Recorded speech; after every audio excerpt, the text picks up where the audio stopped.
Assalamu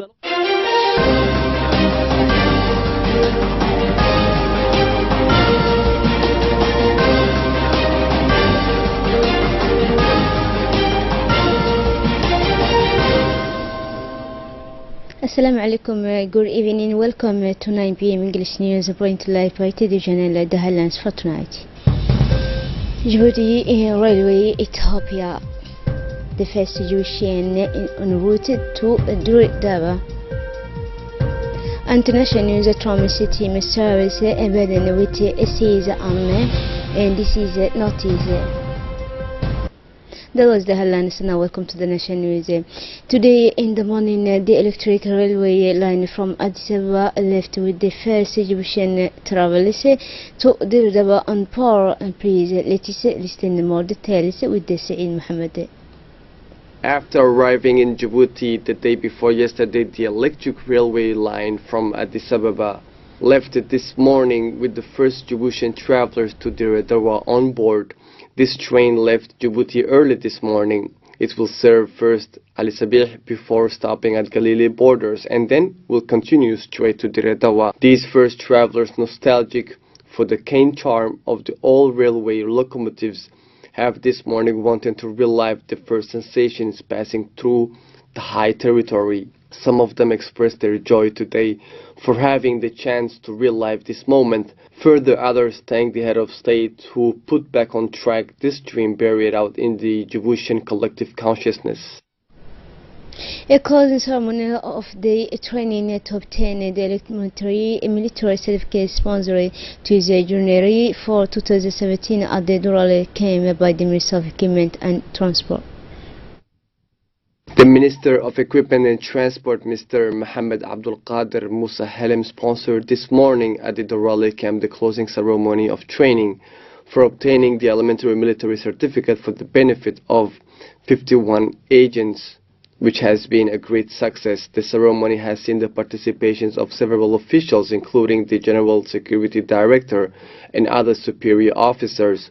This training, which lasted 2 months, which was given to the Djiboutian Coast Guard, is a reflection of the Coast Guard commander's desire to always reinforce the skills and competence of his staff. This training was an opportunity for the beneficiary agents to acquire skills and technical and also know-how that will enable them to fulfill their role of team leaders in the context of their security missions. The colonel in his speech said they have demonstrated resilience during 2 months, supported the difficulties and deprivations inherent in this training, but also demonstrated an intellectual curiosity to observe the theoretical and practical courses that were given to them.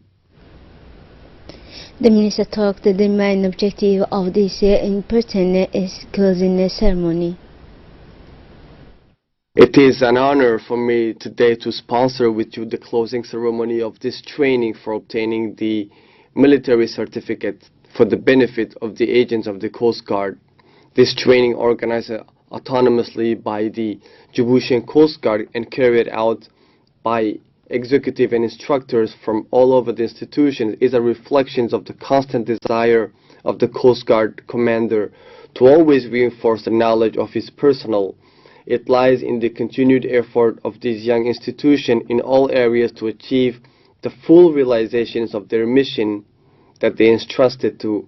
I take this opportunity to congratulate the Coast Guard commander and all his staff for their tireless effort on daily basis and assure them of the ongoing support of my departments. Finally, I would like to congratulate the trainees who have successfully completed this training, and I encourage them to translate their skills into the field of missions in order to save their institutions and their country with honor. Last night, the Health Ministerial Department workers attended to a gala dinner at the Sheraton Hotel at the invitation of the Minister of Health, Dr. Jamal Maki.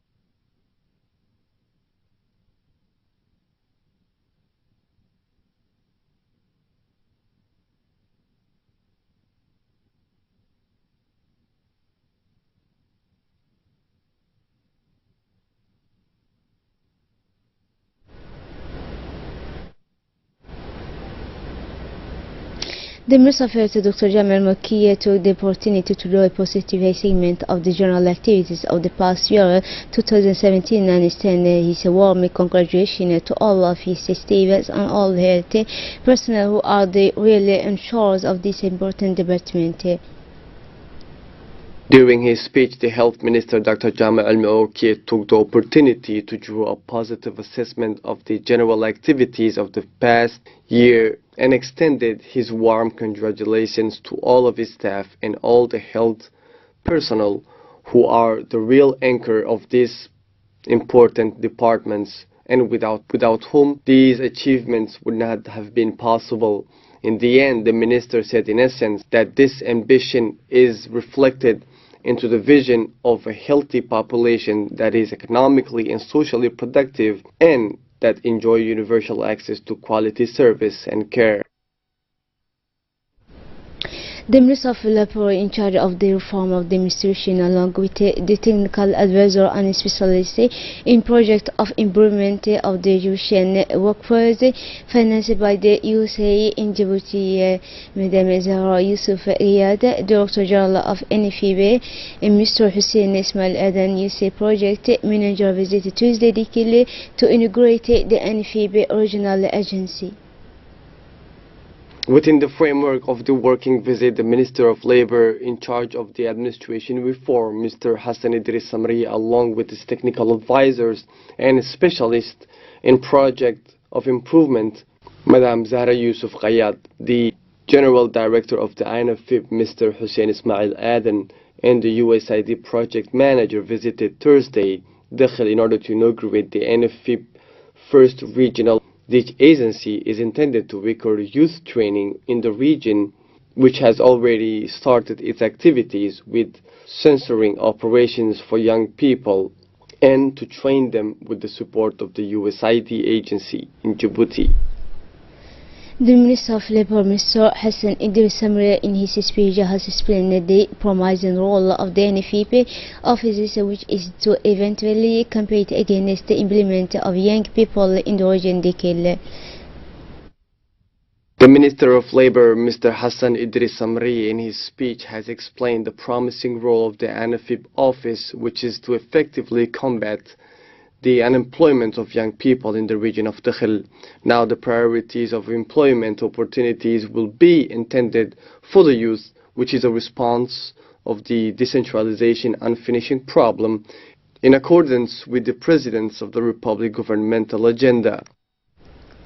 The Minister of National Education, Mr. Mustafa Mohammed Mahmoud, leading a strong delegation of high leaders and responsible of his ministerial department, had visited the region of Arta. The ministerial delegation has been warmly welcomed by the local authorities at the head of the Prefect and the President of the region, Mr. Abdullahi Durar Ukiya and El Mabou, a group composed of the region inhabitant.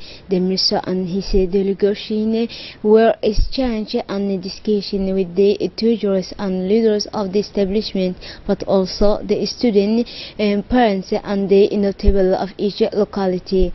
These exchanges have allowed to raise wide questions affecting the school, to start with the state of infrastructure and school equipment and furniture, the educational function of schools, but also student schooling and the difficulties considered.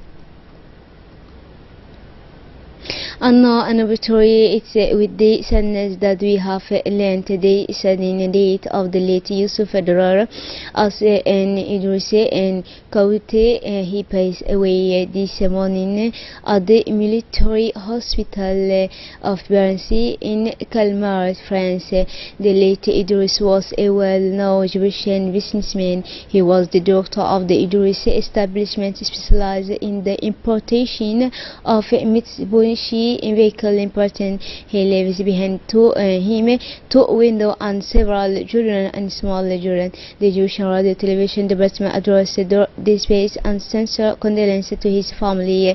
May the Almighty give him his eternal paradise. Inna lillahi wa inna ilayhi raji'un. And US Trump's team service when with the cease and desist notice from a long time friend to a legal liberty in just over 2 months. Trump's lawyer service his former chief strategist with a cease and desist notice just 2.5 months ago, and Donald Trump called him a long time frame, but now former White House chief strategist Steve Bannon has been served with a cease and desist notice by the U.S. President's legal team. That's it for tonight's news. Thanks for being with us and have a wonderful evening.